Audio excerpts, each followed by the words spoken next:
کوئی استثنا نہیں ہے، نہ زرداری کے لیے ہے، نہ کسی نواز شریف کے لیے ہے، نہ کسی اور صدر کے لیے ہے۔ قانون اچھا، کافی لوگوں کے کمنٹس آئے ہیں کہ جی استثنا اصل میں ہے کیا، جس کا اتنا رولا پڑا ہوا ہے، جس پہ میں نے بھی اتنی ویڈیوز بنا دی ہوئی ہیں۔ دیکھیں جی، استثنا بیسیکلی یہ ہوتا ہے کہ اگر کسی شخص نے کوئی بھی گناہ کیا ہوا ہے، صغیرہ کبیرہ، دنیا کے اندر، تو دنیا میں اس کو اس کی سزا نہیں ملے گی، کوئی قانون، کوئی عدالت اس کو بلا نہیں سکتی، پوچھ نہیں سکتی۔ دیکھیں، سزا ملنا تو دور کی بات ہے، استثنا جب آپ کو مل جاتا ہے تو کوئی عدالت آپ کو بلا کے یہ بھی نہیں پوچھ سکتی آپ نے کیا بھی ہے کہ نہیں کیا،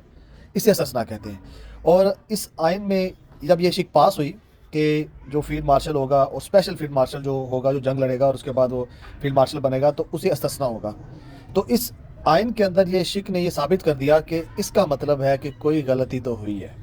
جس سے استثنا لیا جا رہا ہے، کہ جس کو ڈر ہے کہ جی مجھے کسی جگہ پہ بلا کر پوچھنا لیا جائے کہ یہ کام تم نے کیوں کیا۔ تو ایک تو اس شک نے یہ بات ثابت کر دی کہ صدر صاحب یا وہ آرمی چیف ہو یا کوئی بھی بندہ ہو جس نے استثنا لیا ہے، اس کا مطلب ہے کہ کوئی نہ کوئی غلطی تو ہوئی ہے، کوئی نہ کوئی صغیرہ کبیرہ گناہ تو ہوا ہے۔ یہ تو بات ثابت ہو گئی، لوگوں کو پتہ چل گیا، جو کہ پہلے لوگوں کو ابہام تھا کہ کوئی کہتا تھا کہ غلطی ہے، کوئی کہہ رہا ہے غلطی نہیں کی، کوئی کہتا کہ یہ ڈیبیٹ ختم ہو گئی۔ استثنا کا مطلب یہ ہے کہ غلطی تو ہوئی ہے، لیکن اب پوچھ کوئی نہیں سکتا کیونکہ استثنا حاصل ہو گیا ہے۔ آپ کو ایک بات بتا دوں، کیونکہ اسلامی جمہوریہ پاکستان ہے، اسلام کے نام پہ بنا ہے، ہمارے نبی کریم صلی اللہ علیہ وآلہ وسلم، آپ کو بھی استثنا حاصل نہیں تھا۔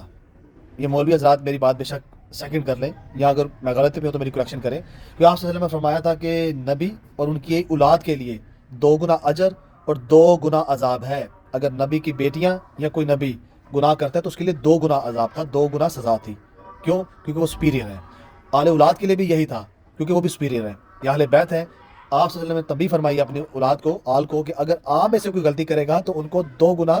عذاب بھی ہوگا، اور نیک کام کرنے پہ ثواب 2 گنا اجر ہوگا عام لوگوں کی نسبت۔ تو استثنا تو نبیوں نے اور نبیوں کی اولادوں نے نہیں لیا۔ کیوں؟ کیونکہ اکاؤنٹیبلٹی سب کے لیے برابر ہے، قانون سب کے لیے برابر ہے، عدل و انصاف سب کے لیے برابر ہے۔ آپ صلی اللہ علیہ وسلم نے فرمایا تھا،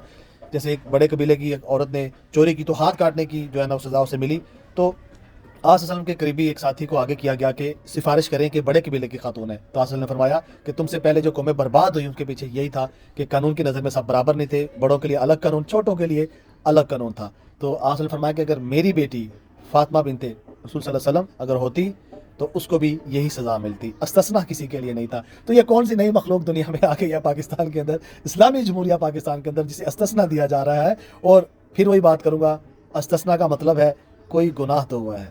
اب وہ گناہ کیا ہے وہ پاکستانی قوم کو پتہ ہو، پاکستانی لوگوں کو پتہ ہو جن کے اوپر بیتی ہے کہ کس چیز سے استثنا حاصل کیا جا رہا ہے، یا پھر کیا آنے والے وقت میں کوئی ایسا گناہ کرنے کا ارادہ ہے کہ جس سے پہلے ہی استثنا لی جا رہی ہے۔ تو لہٰذا حالیہ دور میں تو یہی نظر آ رہا ہے کہ گناہ ہو چکے ہیں، اب آگے راستے ہموار ہیں۔ اور ایک اور بات ہمیں دیکھیں جی، ہمارے فیلڈ مارشل آصف منی رحمۃ اللہ علیہ، ہمیں ان سے کوئی گلا شکوہ نہیں ہے، استثنا لے، یہ نیک شخص ہیں، ملک و قوم کے لیے ایک باوقار شخص ہیں، لیکن ڈر ہمیں ان کے بعد آنے والے لوگوں کے لیے ہے کہ وہ استثنا کیوں لیں، کہ کوئی لعنت اللہ بھی آ سکتا ہے، کوئی ایسا جرنیل جیسے ضیاء الحق نے کو کیا اس طرح کا جرنیل بھی آ سکتا ہے، کوئی اس طرح کا جس نے 2 ملک کے حصے کر دیے، جیسے بنگلہ دیش کو الگ کروا دیا، ایسا بھی کوئی جرنیل ہمارے پہ مسلط ہو سکتا ہے۔ تو ہمیں ڈر اس چیز سے، آرمی چیف صاحب آپ سے میں کوئی گلا نہیں ہے، آپ سے میں کوئی شکوہ نہیں، آپ استثنا لے، آپ حافظ بھی ہیں، نیک بھی ہیں، ہمیں ڈر آپ کے بعد والے لوگوں پہ ہے کہ کوئی بغیرت نہ آ جائے ملک کے اوپر، پھر اس کو استثنا بھی ملا ہوا ہو، عدالتیں کچھ کر بھی نہ سکے تو معاملہ گڑبڑ ہو جائے گا۔ تو لہٰذا استثنا میرے خیال میں نے سمجھا دیا ہوگا قوم کو کہ استثنا کا اصل مطلب کیا ہوتا ہے، کیونکہ سوال بہت زیادہ آ رہا تھا، میں نے کہا جواب دینا مناسب سمجھا۔ تو باقی یہ جو آرمی چیف صاحب والی بات تھی، یہ بھی سچ ہے، حافظ صاحب ہے تو ان کا احترام کرنا آپ سب پہ لازم ہے، اگر نہیں کریں گے یہ ذہن میں رکھیے گا، نہ مجھے استثنا حاصل ہے نہ آپ کو استثنا حاصل ہے، ہم ٹنگ ہی جائیں گے۔ اپنا خیال رکھیے گا۔